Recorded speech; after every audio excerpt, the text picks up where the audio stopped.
আচ্ছা, তোমাদের মধ্যে একটা কমন প্রশ্ন হচ্ছে ঢাকা সেন্ট্রাল ইউনিভার্সিটিতে সেশন জট আছে কিনা এবং সেশন জট থাকলেও সেটা কেমন। এই ভিডিওতে আমরা সেটা আলোচনা করব।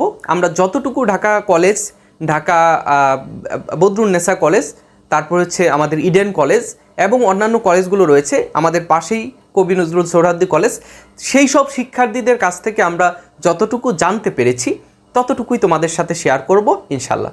কেননা আমি জগন্নাথের স্টুডেন্ট, তাদের কাছ থেকে যতটুকু শুনেছি সেই অভিজ্ঞতাই তোমাদের সাথে আলোচনা করব।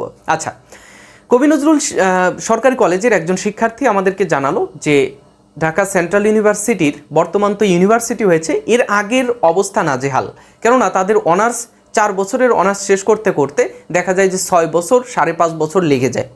তো এটা দেখা যায় যে আমাদের ঢাকার বাইরে কিছু কিছু বিশ্ববিদ্যালয় রয়েছে যেগুলোতে এরকম একটা অবস্থা রয়েছে, কিন্তু এই ঢাকার মধ্যে এই কলেজগুলো যখন ঢাকা বিশ্ববিদ্যালয়ের অন্তর্ভুক্ত ছিল এবং তার আগে যখন জাতীয় বিশ্ববিদ্যালয়ের অন্তর্ভুক্ত ছিল, সেই সময় কিন্তু সেশন জটের একেবারে চরম অবস্থা ছিল।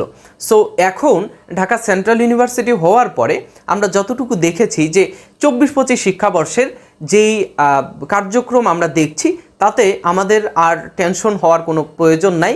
কেননা ঢাকা সেন্ট্রাল ইউনিভার্সিটির সেশন জট হয়তোবা খুব দ্রুতই শেষ হয়ে যাবে, তবে তোমাদের ব্যাচে শেষ হবে কিনা সেটা আমরা ক্লিয়ারলি বলতে পারছি না।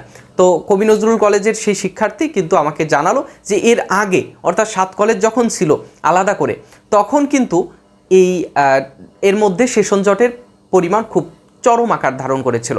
সো এখন সেশন জট মুক্ত একটা ক্যাম্পাস গড়ার চেষ্টা করছে এবং নতুন ভিসি, ঢাকা সেন্ট্রাল ইউনিভার্সিটির নতুন ভিসি, তিনি কিন্তু এই সেশন জটের নিরসনের জন্য 8 মাসের কোর্স 6 মাসে শেষ করার প্রতিশ্রুতি দিয়েছে। সো তোমরা যারা সেশন জট নিয়ে চিন্তা করছো, আশা করব খুব দ্রুতই সেশন জট শেষ হয়ে যাবে ইনশাল্লাহ।